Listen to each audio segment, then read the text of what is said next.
a primeira etapa sobre a era das inovações exponenciais. Eu quero que vocês recebam com carinho meu amigo Felipe Menezes.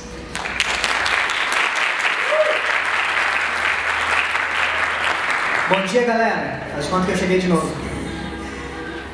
Bom, eu vou falar um pouquinho aqui sobre, digamos que é uma certa introdução e uma deixa para todos os assuntos que virão ao longo do nosso dia para falar de inovação. Então, eu vou ler esse título aqui, A Era das Inovações Exponenciais. Eu vou só ligar aqui. Me apresentando, então, como eu me apresentei, eu sou da WTF School, mas o que eu sou mesmo é pai do Pedro e do Lucas, aqueles meninos lindos que estão ali, esposo da Joyce, que está por aí, tá aqui. E sou um cara que adora tecnologia, mas eu moro num sítio, crio peixe, então eu gosto um pouco dessas contradições. Minha vida é assim. Lá no passado, quando a gente pensava em qualquer produto e a gente tivesse que manufaturar qualquer coisa para oferecer no mercado, a gente tinha que procurar um cara chamado artesão. Esse artesão, ele fazia tal qual a gente solicitasse o produto para ele, um diferente do outro, totalmente sob medida. Não existia nada igual. Aí veio uma primeira revolução industrial por conta de uma tecnologia chamada máquina a vapor. Essa máquina a vapor fez com que o volume de produtos produzidos no nosso planeta começasse a aumentar absurdamente. Depois de um tempo veio uma segunda revolução industrial e de novo uma tecnologia presente, dessa vez a energia elétrica. A diferença dessa tecnologia, energia elétrica, para a tecnologia anterior é que a energia elétrica é uma tecnologia de utilidade geral, ou seja, todos passaram a ter acesso a esse negócio. E isso mudou bastante a vida das pessoas e muda até hoje. A gente é totalmente dependente da energia elétrica. Mas não foi só isso que aconteceu nessa segunda revolução. A gente também começou a ter um jeito diferente de fazer as coisas dentro das empresas. Muito por conta de um negócio chamado padronização. A partir da padronização, que ficou famosa com Ford, nas linhas de produção em massa, qualquer peça encaixada em qualquer peça, qualquer roda de carro encaixada em qualquer eixo de carro. Isso, esse novo jeito de fazer as coisas aumentou muito, absurdamente, a produtividade dentro das organizações. Só para a gente ter uma ideia, um chassi de um veículo que antes levava 12 horas para ser produzido, numa primeira linha de montagem do Ford, passou a ser produzido em 93 minutos. 12 horas para 1h30, uma diferença muito grande. A combinação dessas duas coisas, uma tecnologia de utilidade geral, mais um modo diferente de se fazer os processos, fez a gente caminhar para uma nova economia. Até então, existia muito mais demanda por produtos do que oferta. O mercado queria comprar, as empresas não tinham condições de atender. E isso na economia é maravilhoso, né? Porque a gente escolhe o preço que a gente quiser, a partir do custo que a gente tem, o lucro que a gente quiser e vamos embora. Só que com esse aumento de produção, essa relação se inverteu. Nessa segunda revolução, a gente passou a ter muito mais oferta do que demanda, ou seja, e é o que a gente vive até hoje. As empresas produzem muito mais e jogam coisas muito mais para o mercado do que nós, como consumidores, pessoas, conseguimos comprar e consumir. Isso mudou totalmente a regra do jogo, tornou o mercado muito mais competitivo, né, que é o nome que a gente chama. Então essa segunda revolução industrial foi super importante e marcou muito nesse contexto aqui. Depois a gente teve uma terceira revolução industrial, e de novo tecnologia. Dessa vez o que está presente aqui é a tecnologia eletrônica mais tecnologia da informação, principalmente por robôs industriais. Larga uma peça lá, um carro, o robô faz tudo sozinho, não precisa interferir em nada dentro do posto de trabalho. E hoje a gente está vivendo já uma quarta. Se a gente olhar isso aqui na linha do tempo, a gente tem a primeira revolução, segunda, terceira, com aquelas datas ali, e hoje a gente vive a quarta revolução, ou a indústria 4.0, como a gente chama, e esse 4.0 ele é justamente por essa questão de ter 4 revoluções. Essa quarta revolução industrial, de novo, tem tecnologia presente. Dessa vez a tecnologia é a internet, ou mais especificamente a internet das coisas. A internet das coisas é o que está por trás da indústria 4.0. Essa quarta revolução industrial basicamente é tudo que eu tenho no mundo físico, eu replico isso no mundo digital e essas coisas se conversam. Físico manda informação para o digital, digital comanda físico e assim vai.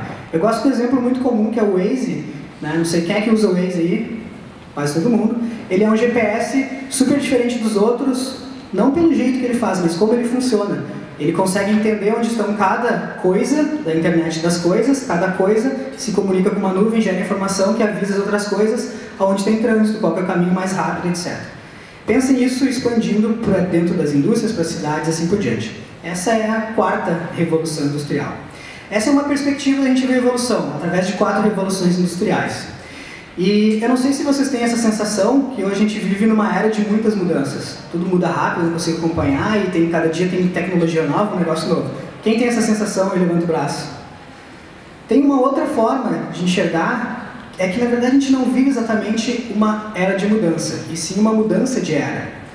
Porque nós todos aqui, pela idade que eu estou vendo, que eu estou imaginando de vocês, a gente nasceu numa era chamada era industrial, que tem essas características aqui. É extremamente linear, segmentado, repetitivo e previsível. Eu gosto aqui de usar o exemplo da escola.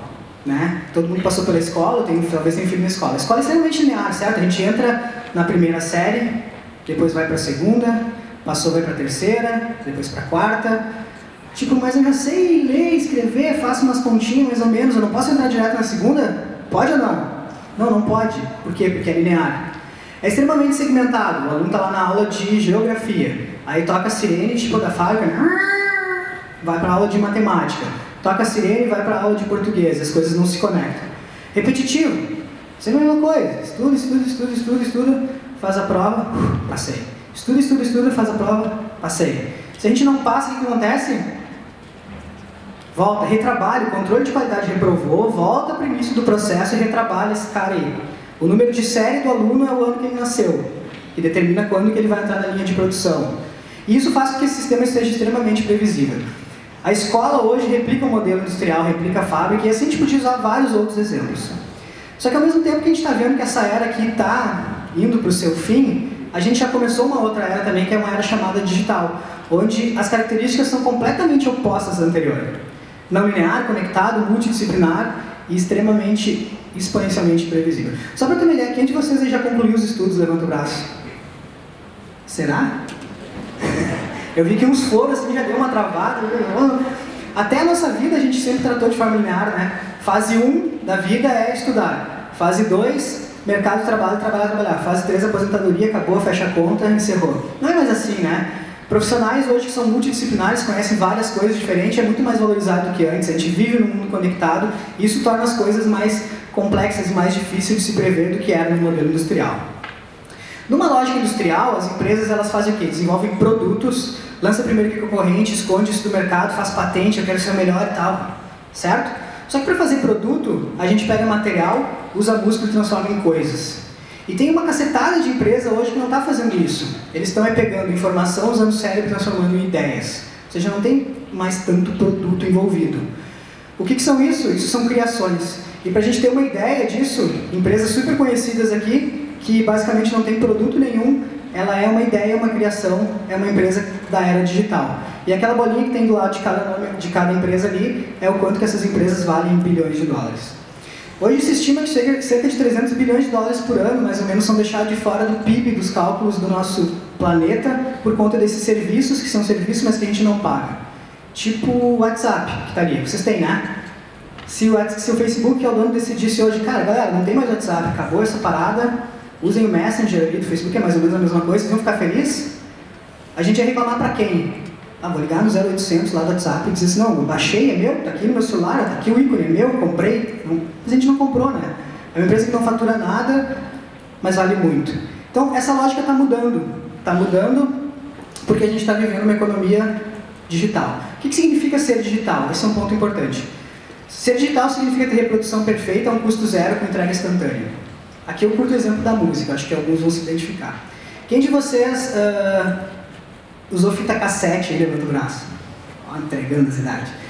Como é que a gente fazia uma cópia de uma música cassete, de fita cassete? A gente pegava um rádio de 2 decks, vocês lembram? Vocês tinham em casa, botava as duas fitas junto lá, apertava os 2 botões, gravar. Aí eu tinha a cópia da fita.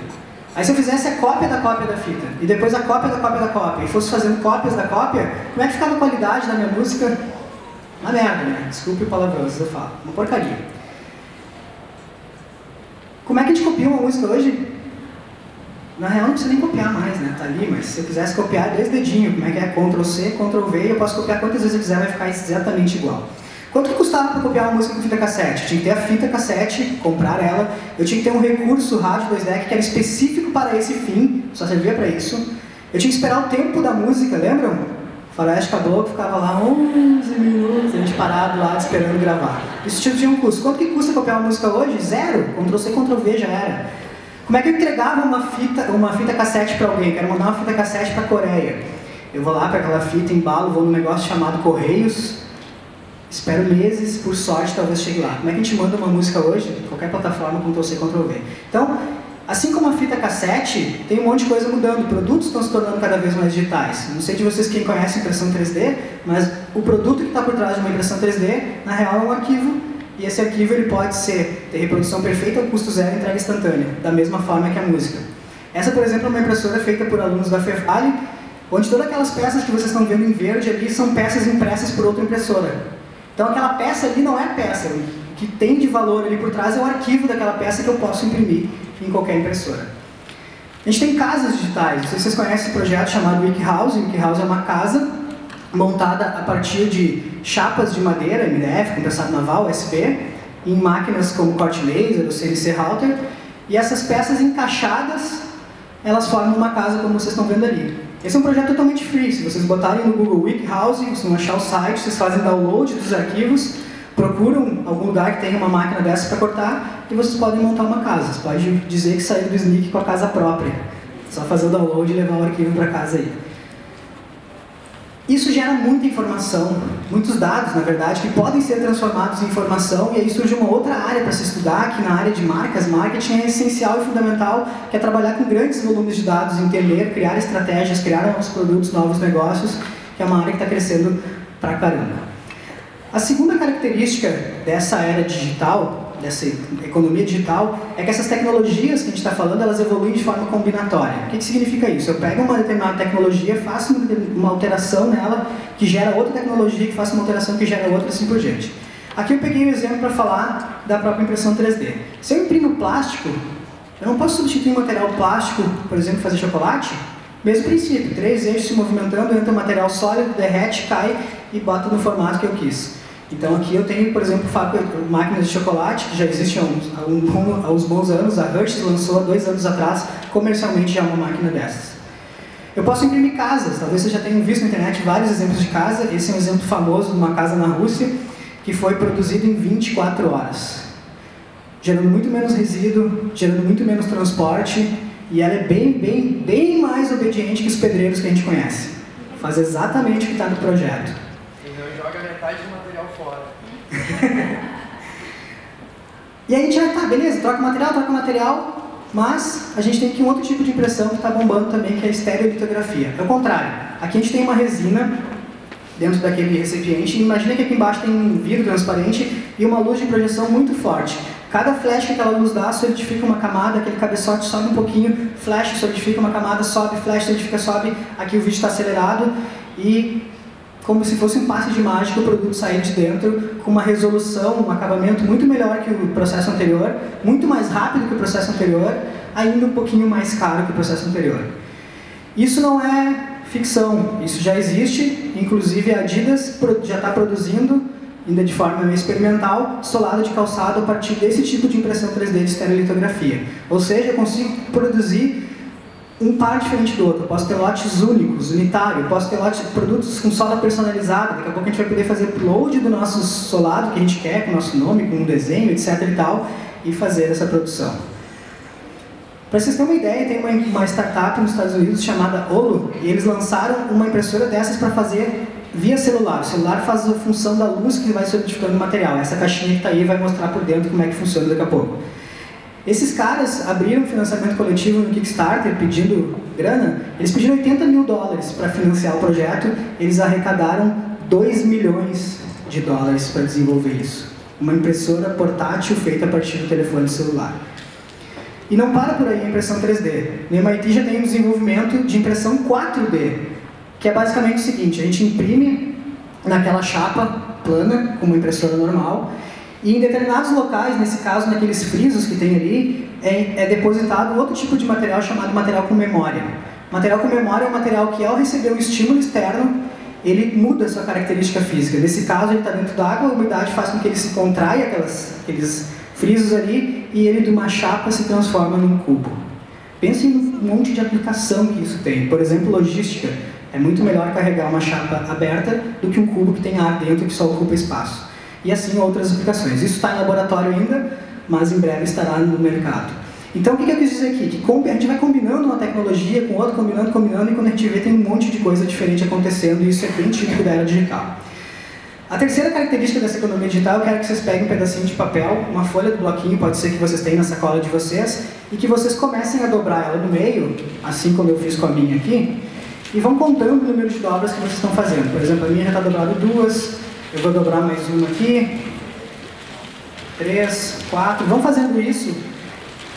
E dobrem o que vocês conseguirem, talvez vocês vão conseguir dobrar 5 ou no máximo 6 vezes, a folha não é tão grande assim, mas ao dobrarem, eu quero que vocês façam o seguinte exercício mental.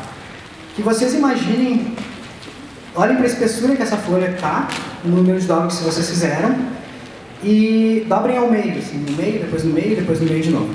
Que espessura vocês acham que ficaria essa dobra, essa folha? Dobrada 42 vezes. Alguém quer arriscar algum palpite? Eu quero números, sou ruim de matemática, não sei calcular rápido assim. Quanto vocês acham? Chute!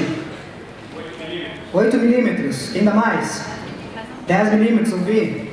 Quem dá mais? Próximo lance. Eu vi 1 metro ali, alguém falou 1 metro? 1 metro. Acharam um absurdo 1 metro desse lado aqui.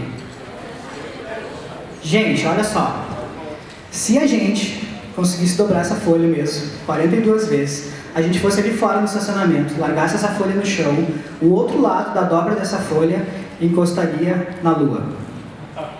Ah, façam? Ah! Quem acredita em mim, levanta o braço. Meia dúzia. Já conheci o exercício, talvez. Ou usaram uma calculadora de telefone científica. A fórmula é essa. E vezes 2 na N. E, espessura da folha, vezes 2, 2 dobra, cada vez que eu dobro na N, N número de dobras. Botando isso em números, pensando que essa folha tem mais ou menos 0,09 milímetros, já convertendo isso para quilômetros, o resultado dessa conta dá 395.824 quilômetros. A distância da Terra até a Lua é essa, podem conferir no Google. Olhando isso visualmente, a gente pega a folha daqui, a gente dobra. O que acontece quando a gente dobra a folha com a espessura? Quando a gente dobra, ela dobra. Depois eu dobro do dobro, dobro do dobro. E ela vai dobrando, dobrando, dobrando, dobrando.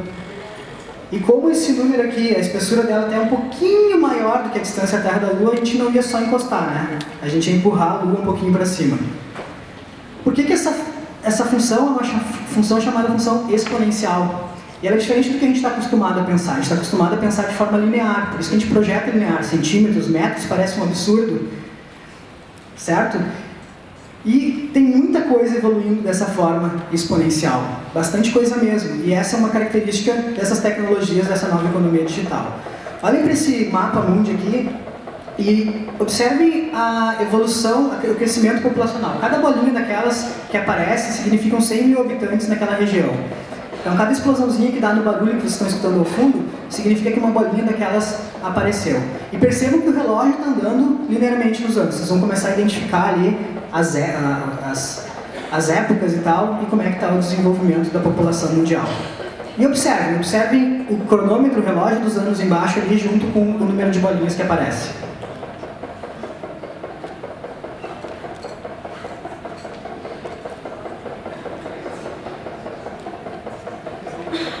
Descobrir o Brasil, né? Uou, tem uma projeção para 2050. Como é que cresce a nossa população? Linear ou exponencial? Exponencial total.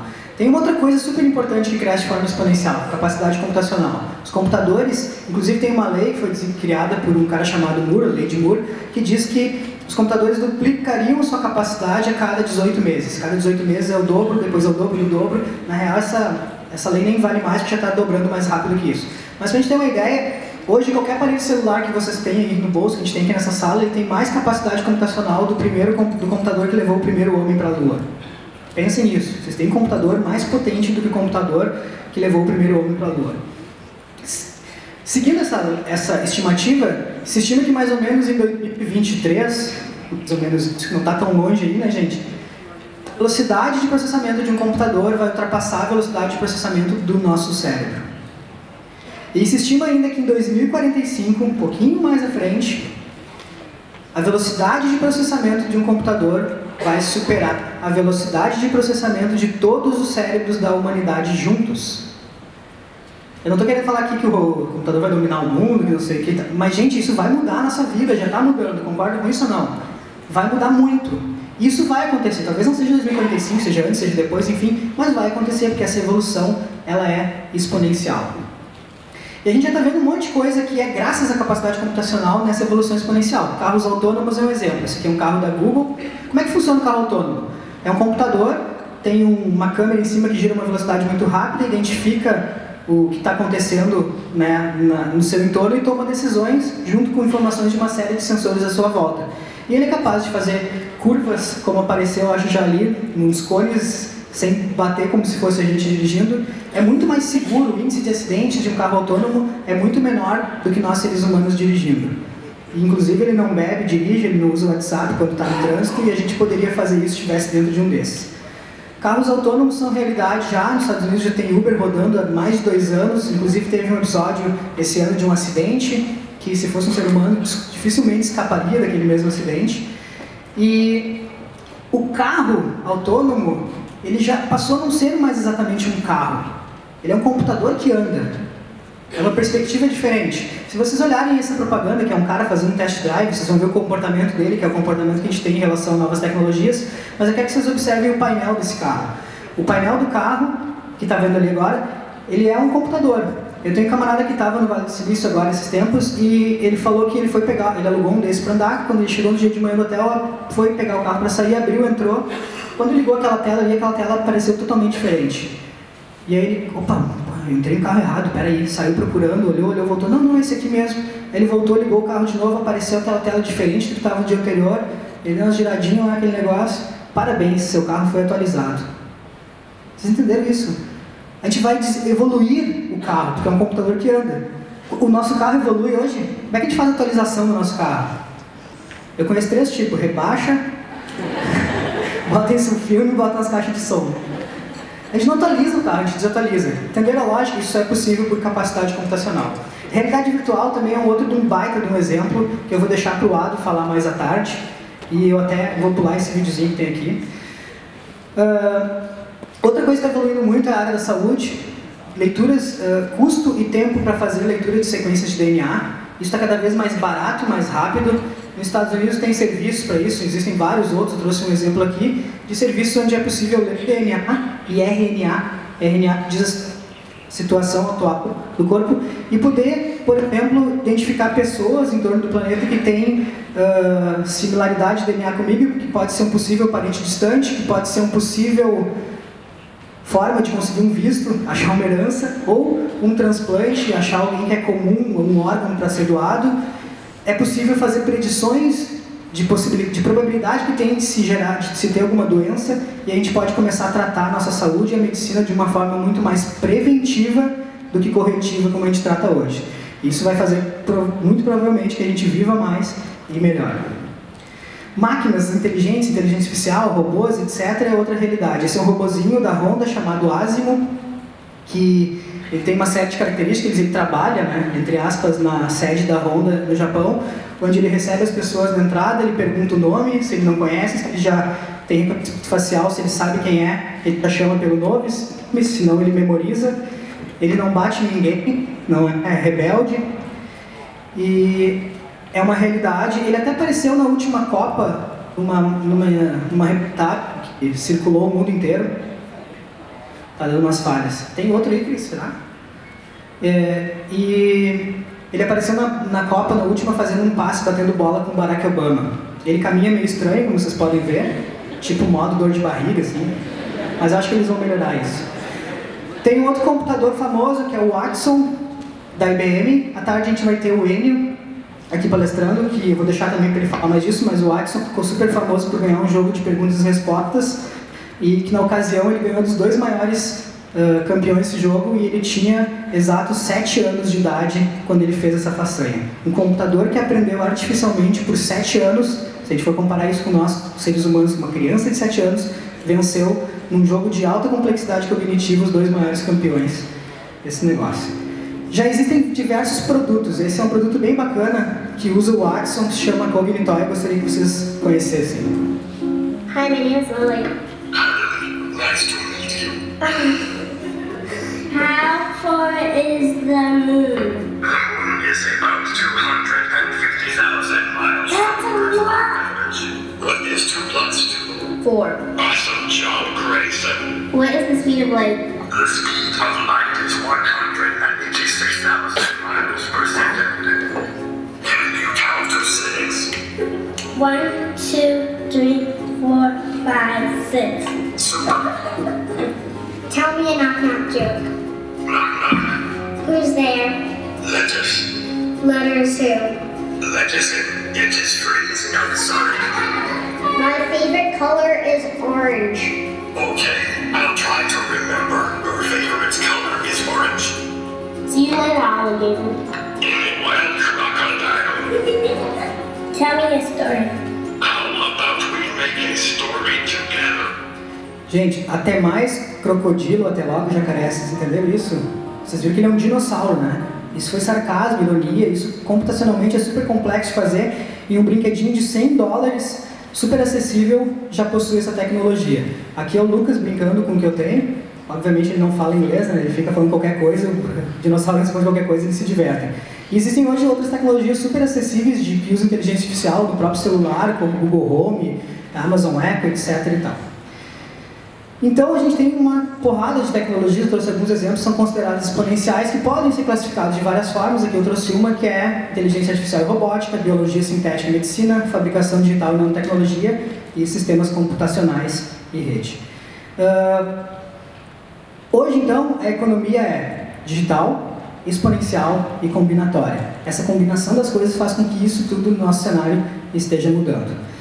Às vezes assusta, mas nós vamos brigar com essa tecnologia? Adianta ir contra essa parada toda?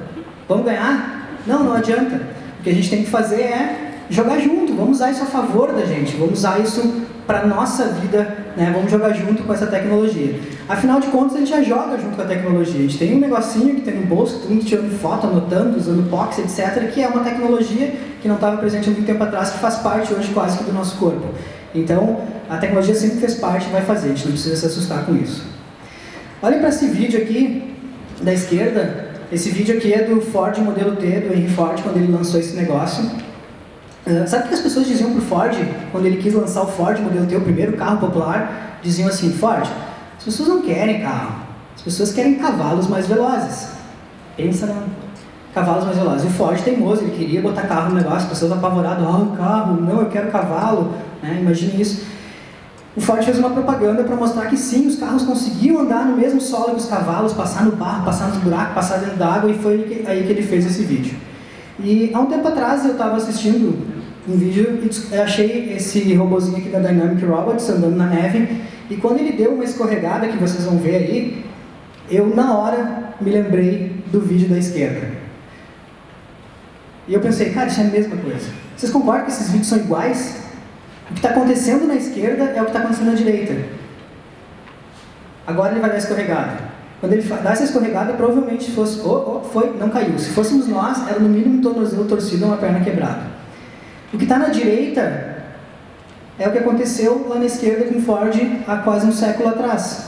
A única diferença é que foi a era industrial e agora a gente está na era digital. É só questão de tempo isso acontecer. E a gente não morreu porque tiraram os cavalos que a gente andava e veio o carro. É super natural isso acontecer. Não adianta só a tecnologia, a gente tem que mudar um pouco a forma de pensar, mudar o nosso mindset. E eu queria contar 3 historinhas rápidas para dizer o que essa lógica toda está mudando no nosso mindset. A primeira delas começa com uma pergunta: quem de vocês tem furadeira em casa? Levante o braço. Quase que todos. Vocês precisam de furadeira? Sim ou não? Eu vou mudar a pergunta. Vocês precisam de furadeira ou vocês precisam do furo na parede? São coisas diferentes, né? A gente precisa de fato do furo, não da furadeira. Mas a gente compra uma furadeira e guarda uma furadeira para quando precisar fazer um furo ter a furadeira. Nos Estados Unidos fizeram um estudo e descobriram que, em média, uma furadeira é usada em toda a sua vida útil para fazer furo, que é quando está furando mesmo, cerca de 12 minutos. De toda a existência de uma furadeira, ela só é usada para fazer furo 12 minutos. Olha que nos Estados Unidos os caras usam bem mais que a gente, que talvez fosse menor. Isso significa que a gente não precisa ter as coisas, a gente só precisa acessar as coisas. A tecnologia facilita com que a gente acesse as coisas. Eu, há 2 anos atrás, na FISLI, que teve Fórum Internacional de Software Livre, eu levei meu filho, que esse é o Pedro, para lá visitar tecnologias, e estava um boom, estava começando as impressões 3D aparecer para tudo que é lado e tal. E aí o Pedro olhou assim, viu a galera imprimindo bonequinhos e ele disse, pai, seguinte, eu quero um Bulbasaur impresso em 3D. Pra quem não conhece o Bulbasaur, é esse aí, um Pokémon.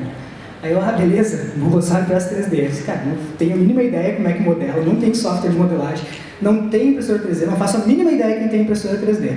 Mas fui lá, metido que eu sou, fui na internet, descobri um site chamado Thingiverse que tinha lá um monte de Pokémon, não só o Bulbasaur que está ali, impresso em 3D. Eu disse, opa, tá aqui o modelo. Eu consegui o modelo sem precisar saber modelar e sem ter software de modelagem. Só que eu preciso imprimir essa parada. Fiz download, peguei o arquivo e agora o que eu faço? Mais umas pesquisas, caí no 3D Hubs. 3D Hubs é uma plataforma que conecta pessoas que querem imprimir algo com pessoas que têm impressora 3D na sua casa e porventura ela está lá meio ociosa e ele vende um serviço. E aí, o que eu fiz? Mandei lá pro cara e... cadê? Tá aqui. E imprimi o Bulbasaur impresso 3D que está aqui, que não é mais meu filho, é meu, porque eu uso nas palestras, e está aqui. Vocês entenderam isso? Gente, eu consegui fazer o que eu queria, acessar o que eu queria, sem ter impressora, sem ter software, sem saber modelar. Então, hoje, é mais importante talvez acessar do que ter. Isso é uma mudança muito grande na nossa economia. Mais acesso e menos posse. Só que eu gostei tanto da parada de impressão 3D que eu resolvi fazer a minha. Eu peguei aquele projeto que vocês viram da Fevale lá do início do aluno, comprei as peças todas, China, Mercado Livre, etc. Recebi todas essas peças e em 5 domingos na sala da minha casa, que a gente está aqui, a gente montou 2 impressoras 3D. Uma impressora equivalente a essa que eu montei, ela custaria no mercado mais ou menos uns 15 mil reais. Naquela época, hoje talvez até um pouco menos. 15 mil reais. A nossa foi construída por 2.200. Por quê? Porque esse é um outro movimento novo na economia. Maker, movimento maker, fazer as próprias coisas. Só que antes de eu falar do movimento maker, eu vou contar uma outra historinha. Há 1 ano e pouco atrás, eu usava muito lente de contato, acordava de manhã, botava lente, saía de noite, chegava de noite de casa e tirava lente. E aí eu tive lesão nas 2 córneas, nos meus 2 olhos, e a lente não parava de jeito nenhum no meu olho. Eu usava lente há mais ou menos uns 10 anos direto. Fui no oftalmo, o cara falou assim, Felipe, tu tá com uma lesão nas córneas, e é o seguinte, primeira coisa, 30 dias sem botar lente nesse olho. Pega um óculos e tal. Eu disse, cara, mas eu não sei se eu tenho mais óculos. Eu tinha um óculos na casa, não sei, não tenho a mínima ideia onde ele anda. Me dá uma receita. Felipe, não vale a pena tu fazer uma receita, porque provavelmente com essa lesão teu grau vai mudar. E aí tu vai jogar dinheiro fora. Acha que o óculos velho te vira um mês só. Beleza, fui pra casa, procurei, achei o óculos velho. Tava quebrado. Super bonder, durepox, fita isolante, aquelas coisas todas que a gente tenta pra consertar um óculos, nada dava certo. E aí eu ligo lá, pô, tem uma impressora 3D, peraí. Voltei lá no Thingiverse, procurei um óculos que eu gostasse, ajustei ele, a escala um pouquinho para caber no meu rosto, encaixar na lente do óculos velho, desmontei o óculos velho, encaixei a lente do óculos velho aqui e imprimi meu óculos.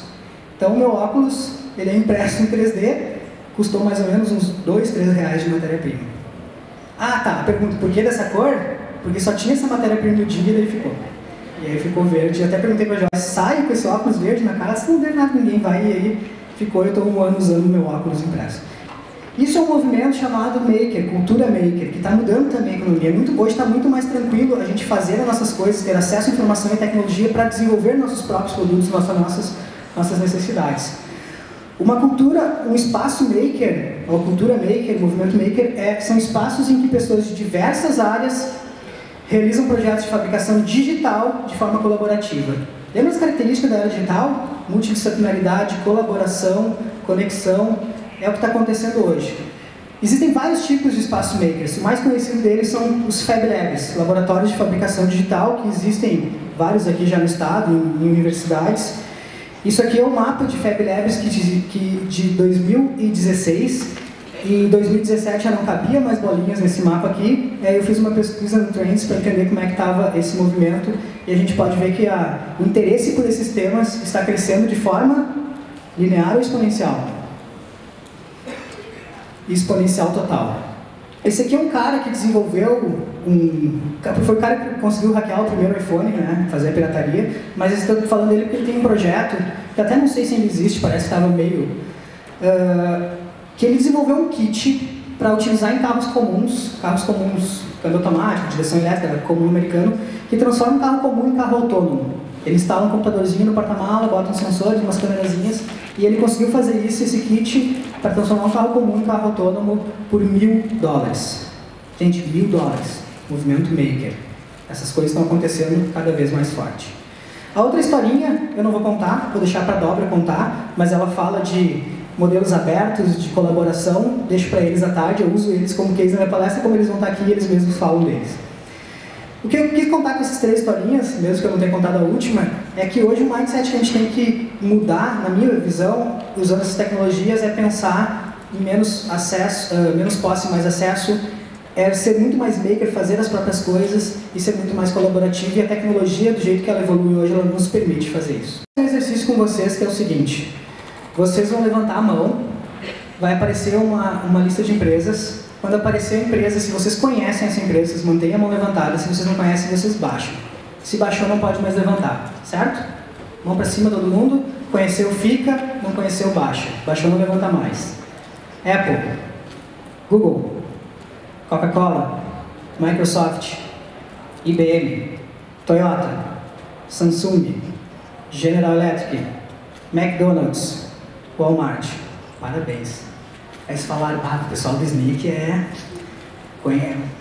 foda. Desculpa. Outra lista, mesma coisa. Vamos lá. Essas 10 empresas aqui estão entre as maiores empresas do mundo, tá? Pelaquela lista da Fortune e tal. Mas tem uma outra listinha aqui, vamos de novo. Mesma coisa. Google, mão bem pra cima, não estou vendo umas mãos aí, valeu. Uber, Airbnb, Indiegogo.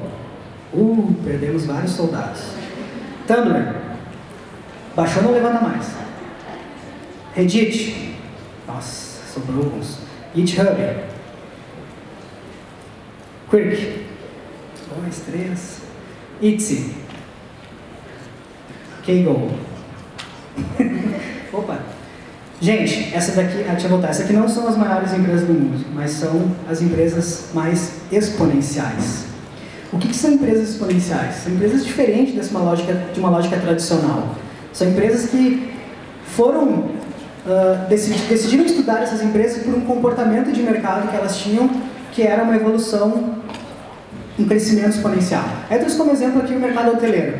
Aqui tem a curva dos principais players do mercado hoteleiro, e se vocês olharem ali em 2013, que é bem no meio do gráfico, procurem a linha azul do Airbnb e percebam que o Airbnb é extremamente insignificante nesse mercado. Eu fico imaginando, quando eu olho esse gráfico aqui, como é que foi o planejamento estratégico, por exemplo, da rede Marriott em 2013. Os caras olharam aqui e provavelmente eles se preocuparam lá, né, com outras coisas, e eles projetaram o Airbnb crescendo linearmente, que cara nunca vai incomodar, esse cara não é nada. Só que o crescimento deles é diferente, é exponencial. Quando viu, passou todo mundo. E aí esses caras decidiram, cara, o que tem de diferente nessas empresas? Vamos estudar essas empresas. Chamaram de empresas de organizações exponenciais, tem um livro com esse nome, que quem se interessou pelo assunto recomendo que leia, e vão conhecer aquelas empresas que eu citei ali antes. E eles descobriram umas características bacanas. Primeiro, todas essas empresas que crescem exponencialmente, elas têm um propósito massivo e transformador. É algo muito forte por trás dela, que é a razão dela existir. E não é visão, missão, aquela parada que a gente decora para a auditoria da ISO. É propósito mesmo. Por que eu existo? Por que eu estou aqui? E descobriram que existia uma série de características, que pelo menos 4 dessas características que vocês estão vendo no slide, essas empresas tinham também. Não vou falar de todas elas, a gente gastaria muito tempo, mas eu trouxe um exemplo para mostrar para vocês, que é da montadora mais exponencial. Alguém arrisca quem é a montadora mais exponencial? Tesla? Não. É a Local Motors. Vocês não conhecem a Local Motors? Talvez conhecerão em breve. A Local Motors é uma empresa que faz carros locais. Vou explicar como é que ela funciona, para vocês entenderem aquelas características presentes aqui. Primeiro, eles vão para o local, vamos supor que eles vieram Vale dos Sinos, vamos criar um carro para Vale dos Sinos.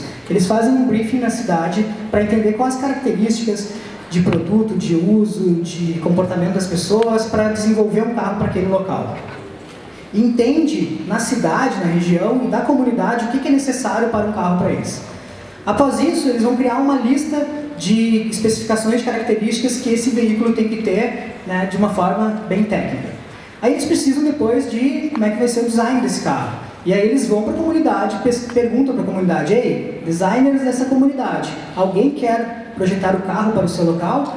Os designers que estão afim vão lá, propõem seus projetos, né?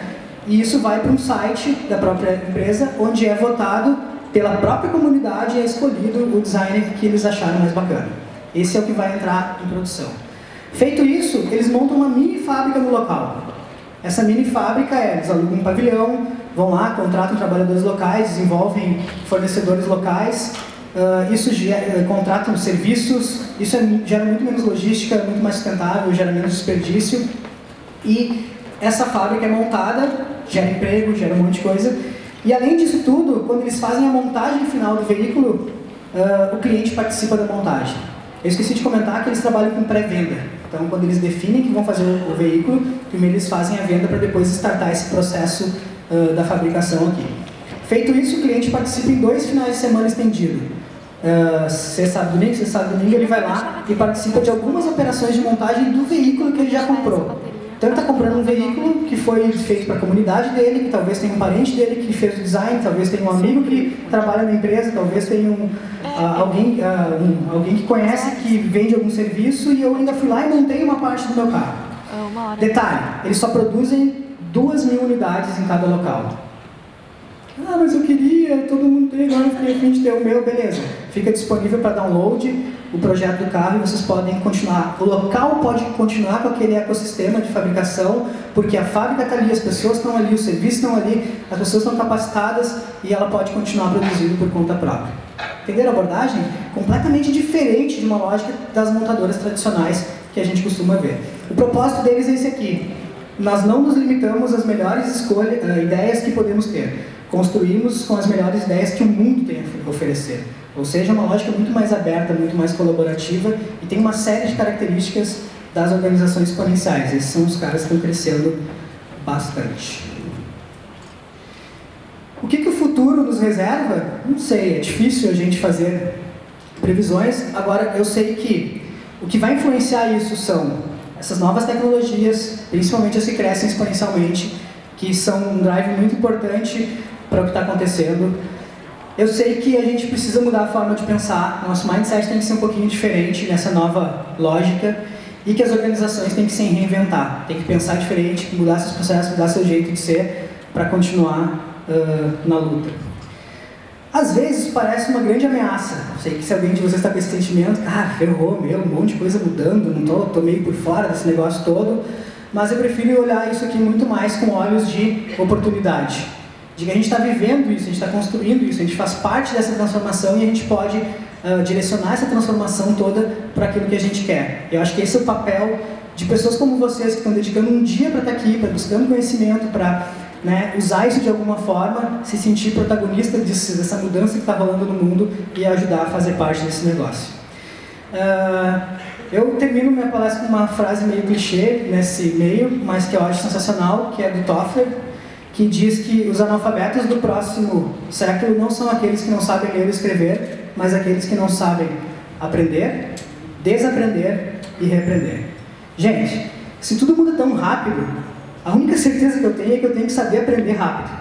Eu tenho que esquecer logo o que eu já sei, desaprender, para aprender outra coisa nova, porque se a mudança já está rápida agora, ela vai ser cada vez maior.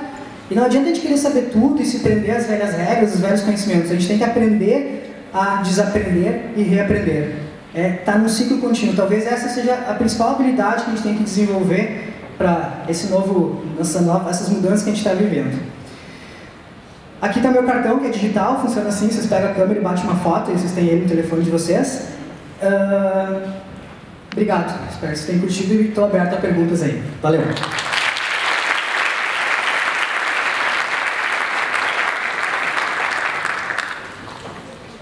Voltei como mestre de cerimônias, quem tiver pergunta levanta o braço, que a gente leva o microfone, que o palestrante do lado responde. Alguém tem pergunta, gente?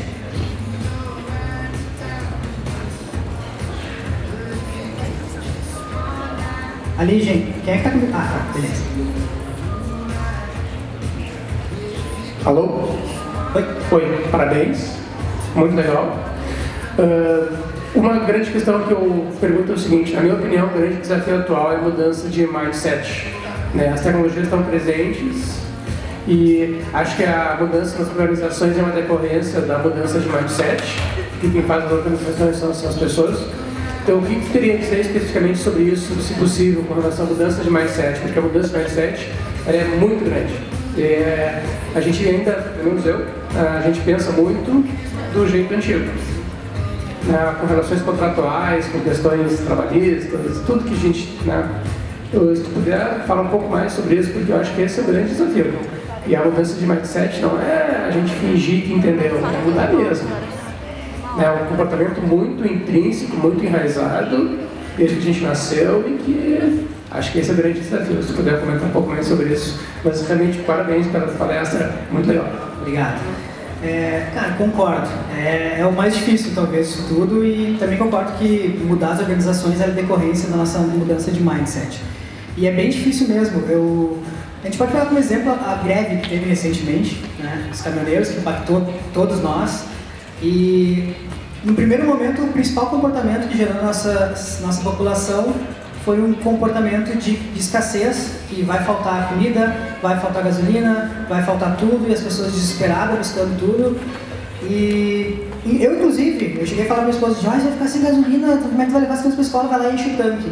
Mas a gente tinha gasolina no carro, não precisava daquilo. Mas no primeiro momento, meu mindset, né, voltou assim, cara, eu preciso ter, porque senão eu vou me dar mal. Quando que, na verdade, talvez se as pessoas tivessem continuado, não sei a resposta, mas se tivessem continuado abastecendo normalmente, ou comprando normalmente, talvez o impacto não teria sido tão grande ou nem tivesse impacto. Então, mudar mindset realmente é importante, a gente talvez um exercício de sair do que a gente está preso e tentar pensar diferente. Eu não sei se vocês conhecem, alguém já leu um livro chamado Sapiens, de um historiador chamado Yuval Harari. Alguém já leu? É sensacional.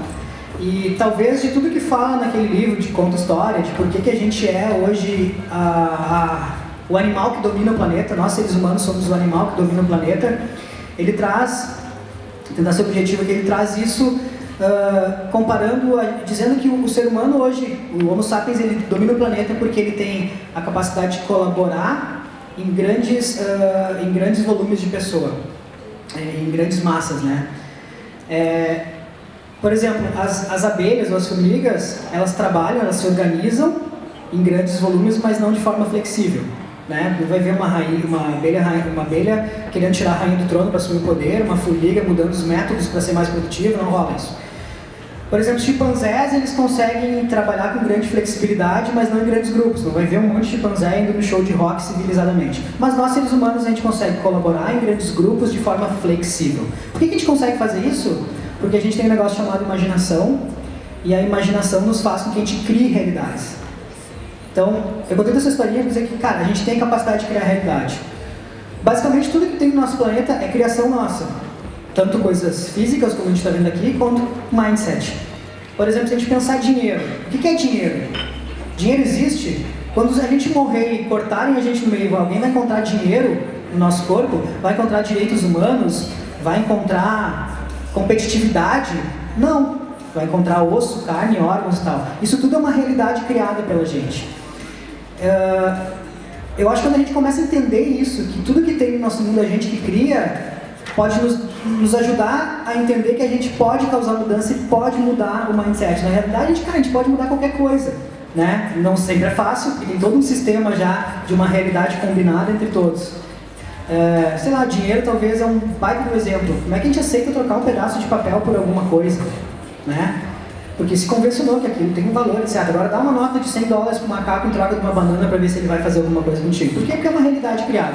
Então, respondendo de uma forma talvez um pouco filosófica, né? Eu acho que a gente tem capacidade de criar novas realidades. Isso é inerente de nós, seres humanos, e é um exercício constante de ficar pensando, né? Se atualizando, participando de eventos, conversando com pessoas, se conectando com pessoas que estão pensando diferente. Eu procuro muito fazer isso, e eu acho que isso ajuda a gente começar a virar essa chavezinha.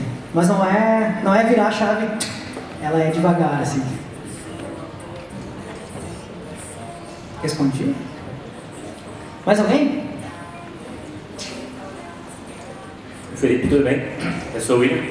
Eu tenho uma dúvida para tirar contigo referente à UNTF School. O que significa a sigla, eu sei, mas só para o pessoal saber. E de onde é que tu tirou essa ideia? De onde é que tu veio isso em ti, assim? Cara, cada letra tem um significado. W significa wisdom, de sabedoria. É uma escola que visa o conhecimento integral, né? Não sabedoria só de conhecimento técnico, mas para a vida. O T significa tecnologia, né? Por motivos óbvios que vocês viram falar aqui, a gente acredita com tecnologia sendo algo importante. O F significa future, que é sempre trabalhar em tudo que a gente faz com uma visão de futuro, que impacto que isso vai ter. E o ponto de exclamação significa impacto positivo. Tudo que a gente faz, a gente procura deixar algum legado, dar algum retorno para a sociedade. E aí a combinação dessas letras, WTF, mais uma exclamação, parece que ficou What the Fuck School, né? Não sei se alguém pensou isso, e foi pura coincidência que aconteceu. Não, na real, a história é o contrário. A gente não sabia qual o nome da escola e decidiu, cara, What the Fuck is this school? E aí, esse é o nome, legal, agora vamos achar um significado para cada letra. E aí deu certo. Então, basicamente é isso. Essa é a história. Feito? Estão me fazendo sinal que a gente tem que seguir. Acabou as perguntas. Obrigado, galera. Vou passar a palavra para o Felipe, agora, mestre de cerimônias. Buenas.